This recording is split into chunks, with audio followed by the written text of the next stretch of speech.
Welcome to another episode of What Are You Reading? What Are You Writing? I am your host, Karen E. Osborne, and this is a place where we bring creative people, amazing people who love to read, and most are writers, but some are musicians and artists, so that we can talk about books and the creative process.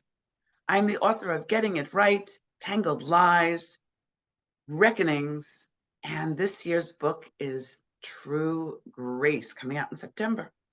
And my guest today is I've already decided that she's a fascinating woman, and you're going to be fascinated by her.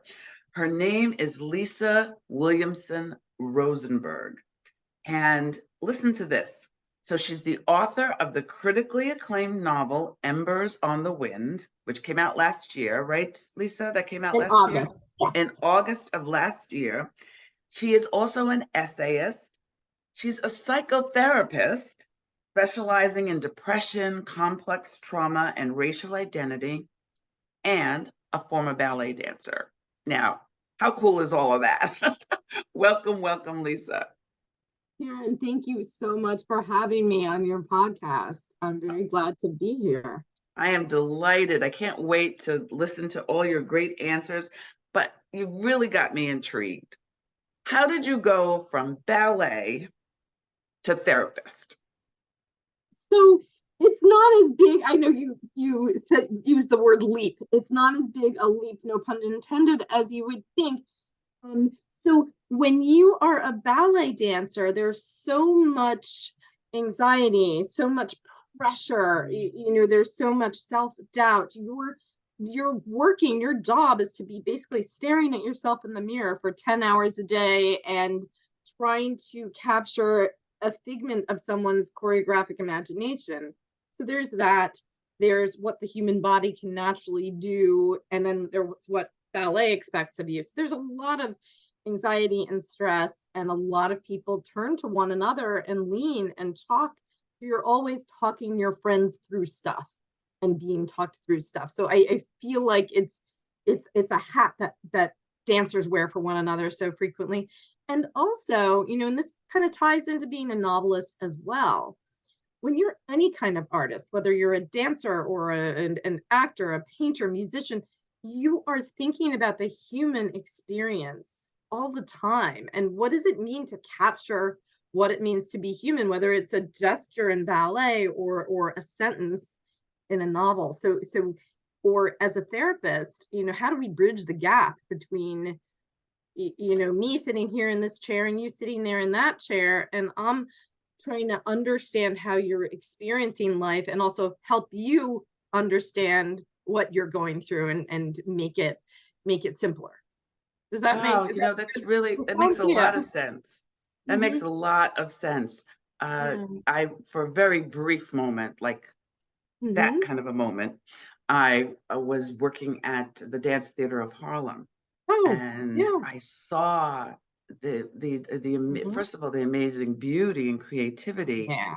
but Mhm. also the anxiety and the body shaming, and Yeah. there was just And that so and that was DTH.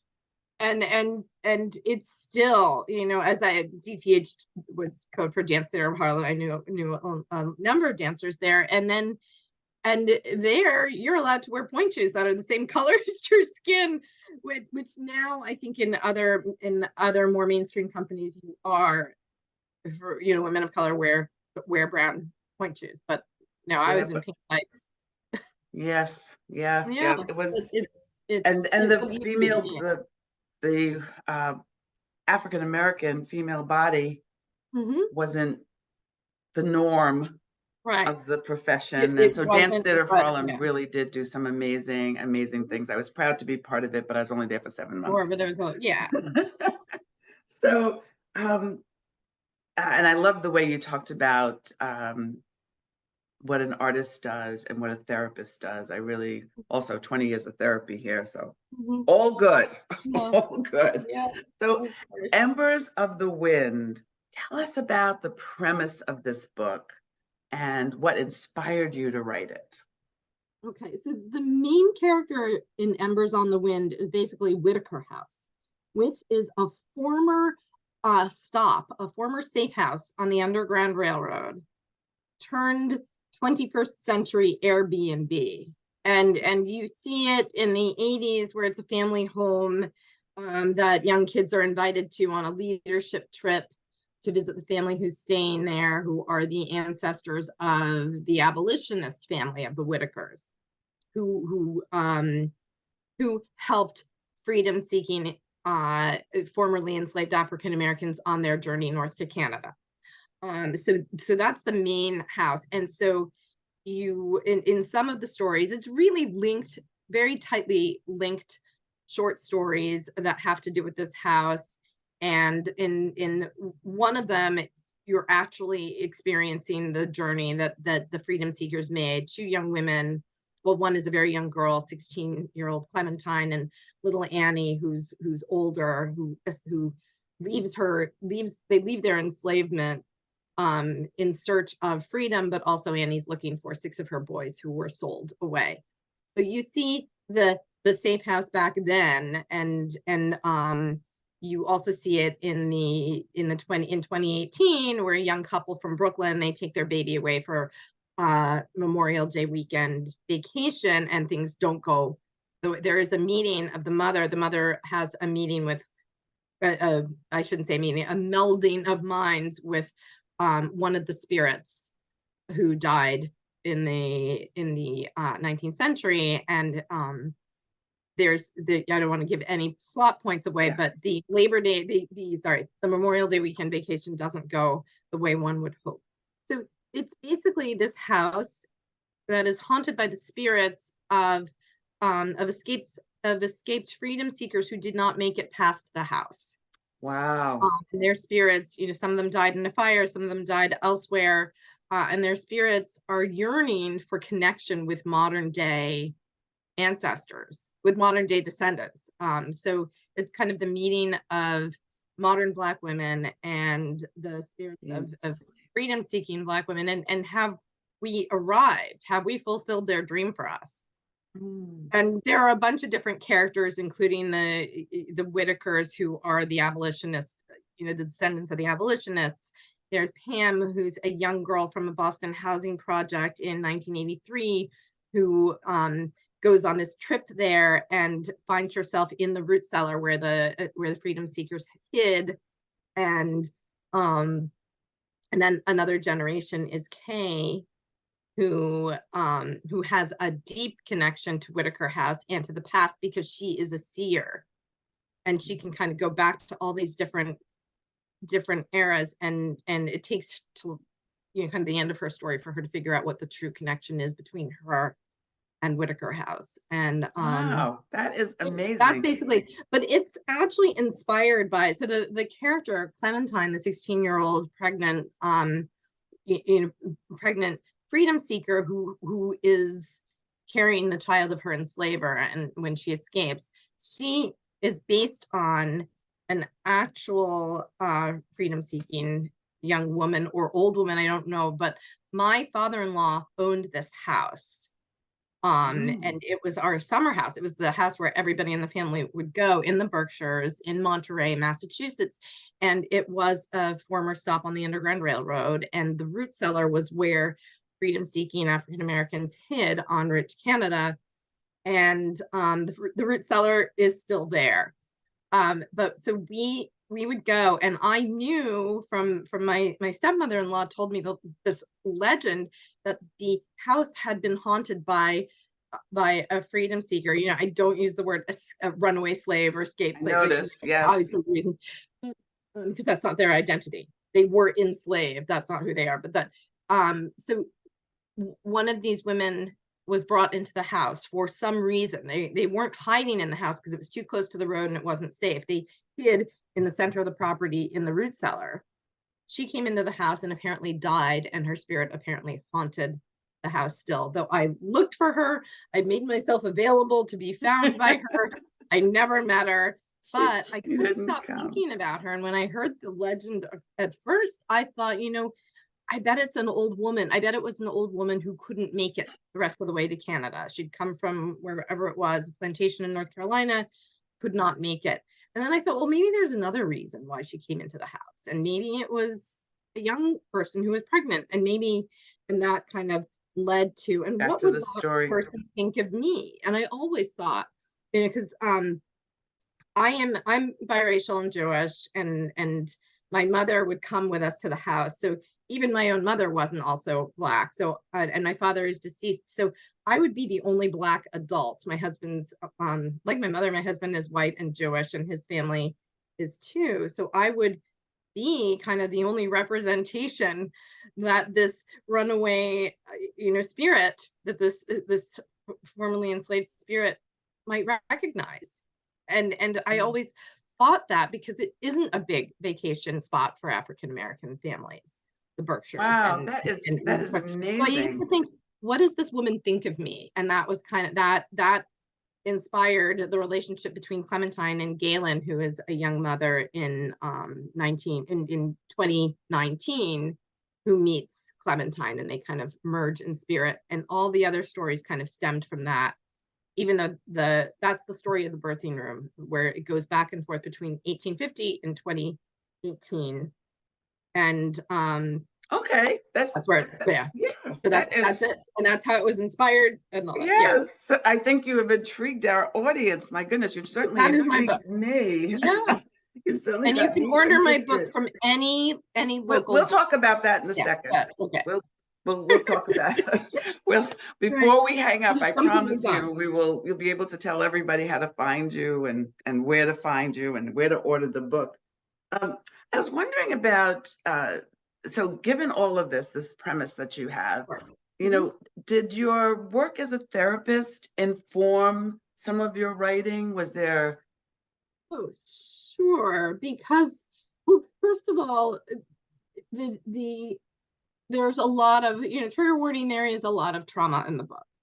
There is there is sexual abuse in the book. There Mhm. is racial trauma, which I think so many of us live with to varying degrees, whether it's a small t trauma, um, of having to look perfect before you go to the grocery store in a very white suburb or something like that, which one of my characters deals with, or whether it's poverty, whether it's, being other, the trauma of Mm. being other.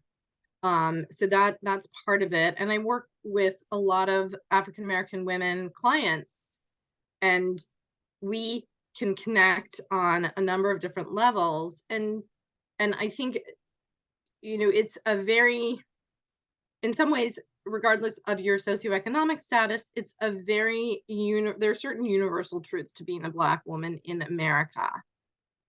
Burdens that connect with the past, responsibilities that we have to our children, and kind of teaching them what it means, Mm. um, to be a Black woman. And for me, being raised by a white Jewish woman who came of age in this country during the 30s, where it was not safe to be a Jewish girl, Wow. in this country. So she and my father, who grew up at the same time, only Black, on the south side of Chicago. So they shared some of that trauma of being othered. And so I think that it does, my work as a therapist definitely informs my writing, also because I'm thinking about the nuance of your experience, and I'm trying to communicate that to a reader who may have shared something Yes. similar, like, oh yeah, that's so true, that thing didn't happen to me, but I've felt that. And to be able to describe it, I think it's important, Yeah. as a therapist and as an author. So much of what you're describing and so much of what we all experience is kind of Hmm. generational trauma, right? It's that whole Absolutely. passing down. And Hmm. so I was curious, my novel that's coming out, my historical novel that's Yes, coming out, my it sounds protagonist is fascinating. yeah, she's an immigrant woman. She's Hmm. mixed race, and her husband, interestingly, is also part Jewish, Hmm. and she is dealing with generational trauma. And so I was just curious, do any of your uh, does the healing happen? Does the healing happen in the book? Does anyone get healed? Does anyone get better? Or how do we, or does the generational trauma go on to the next generation that we don't even know about? So the healing kind of happens off stage. Mm-hmm. But it does in that. So Kay is kind of a mother who has, very, she's a lot of privilege. She owns a brownstone. And yet she has a moment where she falls in the street and smudges her designer coat.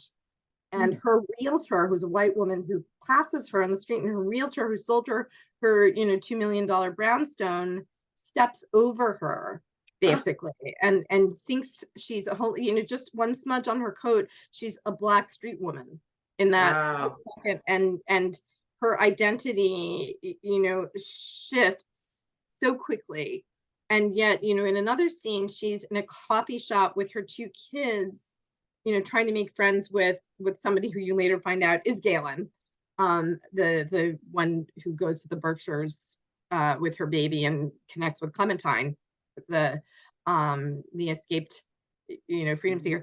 But she has 2 children, and they're kind of like playing on their iPad, half eating croissants, and like not really interested in what she's doing. And it's this moment of the privilege of your children being able to take you for granted, after, and that's kind of juxtaposed with little Annie, who had 6 beautiful boys, and they were all sold one after the other. And meanwhile, like Miles and Billy are like, mom,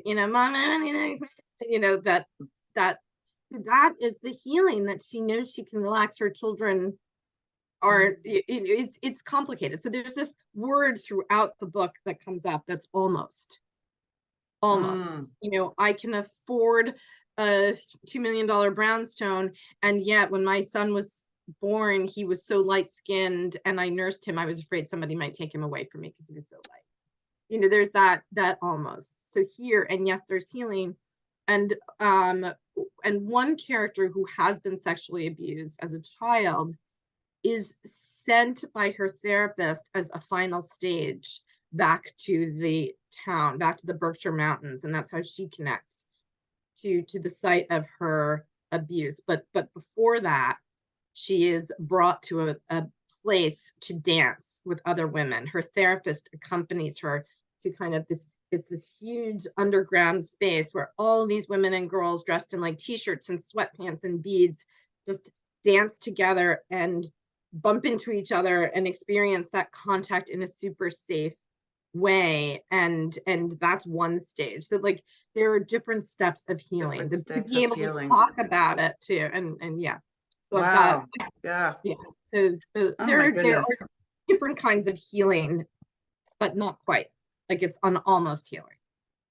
So you are so busy. You have got a very busy life. You have family life. You have your therapy life. You have your writing life. Are you working on anything? Have you been able to work on something new during all this busy time? Part of the therapy for myself is writing, and writing through the human experience that comes with it comes from my own interactions. So I kind of need to always write. So yes. And in terms of books, I'm like on the verge of sending a draft of a completed novel to my agent right now. I got it back from my beta readers, so I'm at that stage where he doesn't know it, but he's going to be getting it from me soon, and then I'll hear how close to done it really is. That's wonderful. Congratulations. Yeah, I hear you. We are always writing, aren't we? We are always writing. Even when we're not, we are. Even when we are in our heads. Yes, always writing. So you're also a reader. I never met a writer who isn't a reader. Was not a reader. Yeah. And I wonder if you have some book recommendations for our audience. So yes. So I love the word on the page. I'm a big literary fiction reader. I love when sentences do something that make me go, oh, I know that feeling, and you just put it in this incredible way. So I'm doing a lot of that. The book I'm working on now is a little bit more suspense thriller-ish. So I'm starting to read more of that. But I have to say the book I'm recommending right now to anyone who can listen to an audiobook is Finding Me, and that's Viola Davis's memoir, and she won a Grammy for it. And it's her voice. And it's so phenomenal, her experience and her trauma and healing. Just so good. I also recently read so Fellowship Point by Alice Elliott Dark. And I think that it captures the nuance of friendship. It's a friendship between two older women, very upper class white women from Philadelphia, and then there's a property in Maine that they share, and they're kind of dealing with the unraveling of their own health and their families and the control they had, but it's also this incredibly gripping plot, and Alice Elliott Dark is just such a brilliant writer. There's so many books that I loved. This is excellent. Thank you.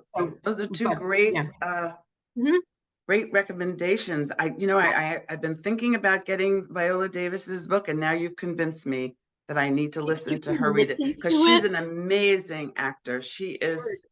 I learn about writing from watching her act. Absolutely. And I do. She does her mother and her father and her this sounds awesome. This sounds awesome.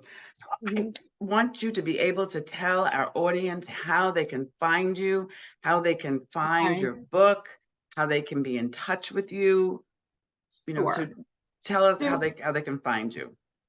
So LisaWRosenberg.com is my website. There's a contact sheet on that, which you can use. I have to update it and add things like this because I'm really slow with updating my website for a lot of reasons.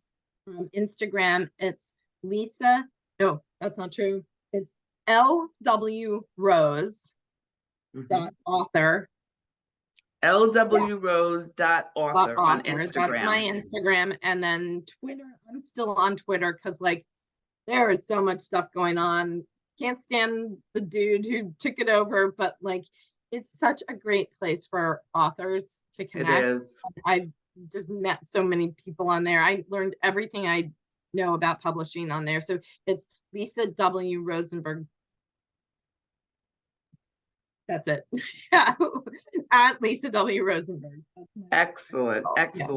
Well, I want to thank you so much. This has been such an interesting conversation, and I so appreciate you sharing as much as you did. Thank you so much, and I hope all of you have enjoyed it. I hope you will follow Lisa, that you will go to her Instagram, you'll go to her Twitter page, you'll go to her website that she's going to update. She just told us that. And I hope that you are already following me on Instagram and on Twitter and on YouTube and on Facebook, or any of those that you prefer.